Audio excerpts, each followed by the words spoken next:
Осетинский флаг теперь развивается и на самой высокой точке Крымской горы Айпетри. Группа волонтеров из Южной Осетии, которые направлены на отдых в Крым, покорили высоту в 1234 метра. Добраться туда было нелегко, но желание поднять осетинский триколор на самой высокой точке горы Айпетри помогло преодолеть все трудности.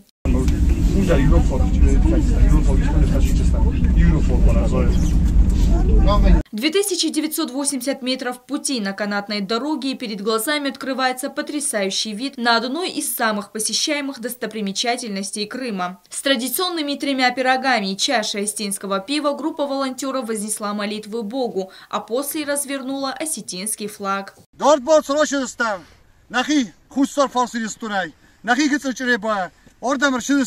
من اتشف انداغو دیما مزتم نفرات تزخمشم یه ما کم دایت یورو دموگی کم دایت خشت بدره باید دول برات میدک هر شلون واستجش خسکروش مخشرات. Осуществить высокогорный поход удалось благодаря представителю Северной Осетии в Республике Крым Валерию Савлаеву. Испечь осетинские пироги помогли наши соотечественники. Ялтама честам. Ялтанам калмакости представитель РСА Алания Вялти. Хайнам калмакости бомбардин дуа машинал дуа нартавдестер тамашасте жив камдарашди.